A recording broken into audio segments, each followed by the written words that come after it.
the Minister of Interior of Saudi Arabia, His Royal Highness, and the Secretary General of the Arab Interior Ministers Council.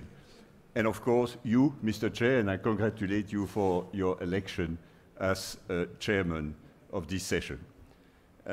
It's a great honor for me to be here for the first time. I heard that my colleague from Interpol is attending its 7th time, and I'm very delighted to meet all of you, because normally I speak to the Minister of Interior of the European Union every month, and it's, I feel, doing exactly the same exercise. And we want to reinforce our cooperation. You gave me 10 minutes to go to the point. I would like to just mention 3 quick points. A very small one, and inevitably it will be telegraphic, on how we do see the threat, but I believe we have a common threat. The second one is just in telegraphic terms, mention some challenges, because the challenges we share are exactly the same. And finally, one word on why we should work more together. On the threat in Europe, but I'm sure it's the same for you, the main threat is homegrown. Young guys who have not traveled to Syria and Iraq, who have no formal link with Daesh nor Al-Qaeda, they just got radicalized. They are inspired by this deadly ideology. And they tend to mount attack quite low-tech. That's the first one. The second one, at least for Europe, but for many of you, unfortunately, we have to deal with the legacy of the so-called caliphate. What does it mean? Handle the returnees. And these returnees are a bit more dangerous than the homegrown terrorists. Why? Because they've learned how to use firearms, how to build a bomb, and for some of them, how to use chemical substances.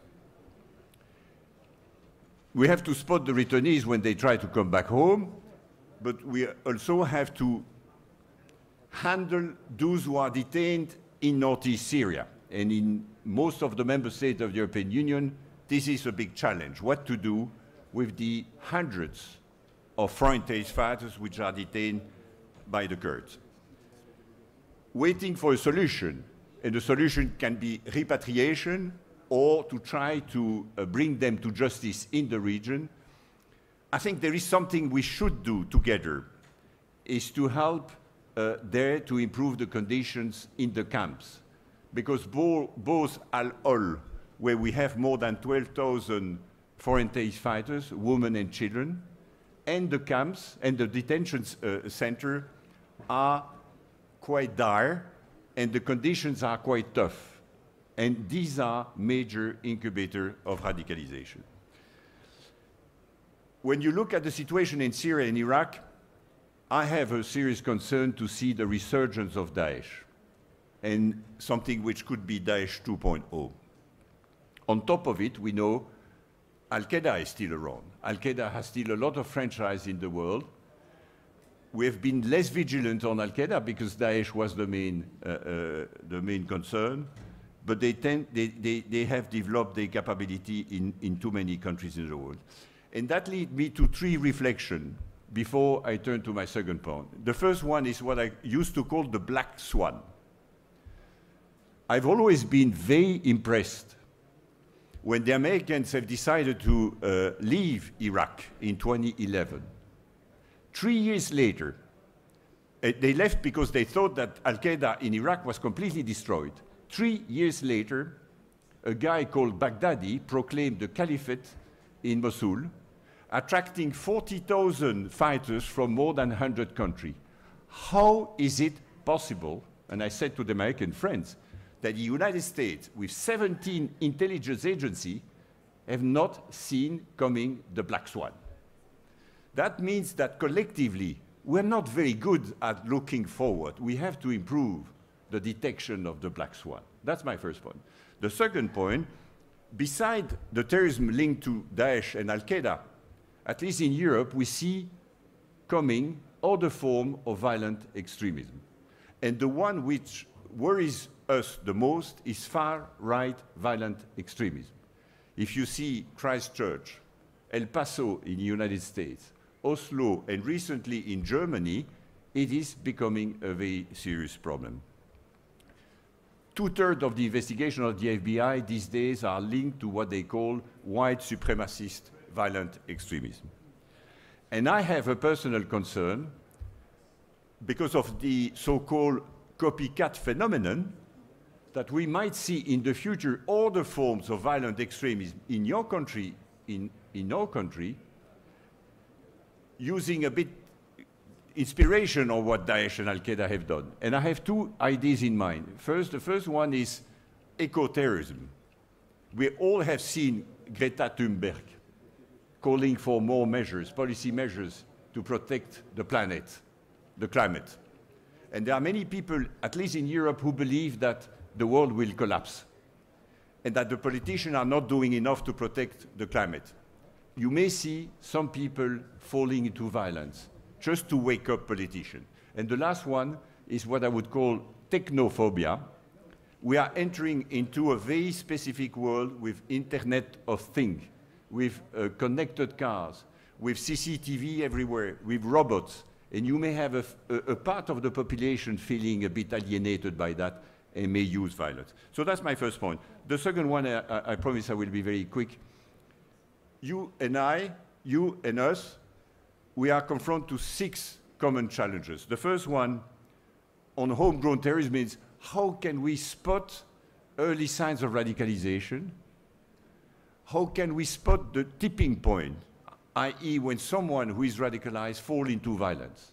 We have to be better at that.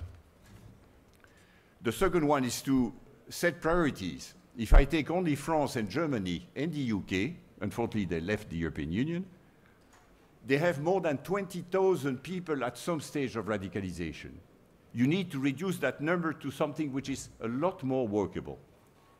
And the third one is, of course, this engagement program. How can we convince these people not to use violence to promote their ideas? The second policy challenge is the foreign terrorist fighters. I won't go into that, but we need to bring them to justice. The third, which is now the big question in Europe, is prison leavers. When someone has served his sentence, how can we make sure that they don't fall into violence again? They have paid their price to society. We cannot add an additional sentence, but we need to find ways to avoid that they use violence. 4, that's a huge subject, no time to discuss it here. It's prevent as a whole. How can we prevent people from getting radicalized in the first place? This is to address the economic, social, psychological grievances. Work on the ideology.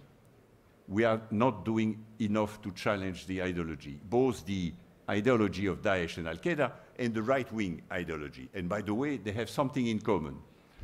And third, the main incubators of radicalization, which are internet. I've seen that 160 million Arabs are using Facebook. And it's just growing, and prison. My 5th policy challenge, and I'm always insist on that, is the emergence of disruptive technologies. Now your security services are worried by drone. Daesh has used drones, by chemical weapon, and by slightly more use of cyber, for cyber attack.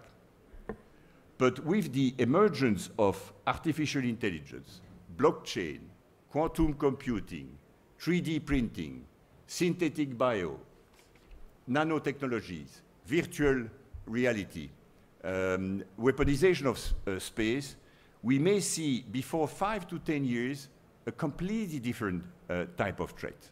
And we have to start looking at this. It comes very quickly. It's done by the private sector in silence and will be confronted with this threat. And the last point is information sharing environment. I'm sure between you share more and more.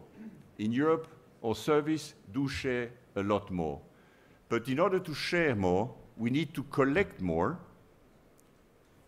And there we have a lot of challenges which are linked to this collection: data protection and privacy, ethics linked to artificial intelligence, and this is the nightmare more and more everywhere, encryption, because the big internet companies are developing end-to-end encryption, which makes collection more and more difficult. Collect, share, and the last point is analysis. We now have a tsunami of data, and we have to improve the way we train our analysts. In this context, and I finish with this, I'm very pleased to see how much we are getting closer to each other.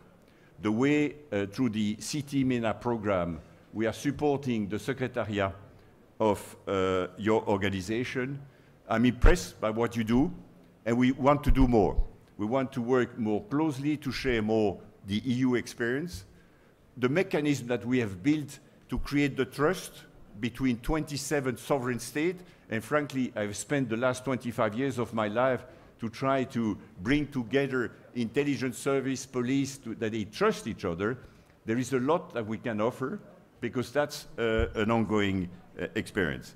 My last point, we would like to develop bilaterally with most of, if not all of you, bilateral relationship between Europol and your service, your law enforcement agency. Catherine Debol will tell you how much Europol is a very interesting agency, and I hope that we will proceed very quickly. That requires, as my last point, that you build up your data protection legal framework, but we are more than happy to help you in this respect. I've been a lot longer than I was authorized, but since it was the first time I had the pleasure to address this body, I've done that. Thanks a lot. Thank you.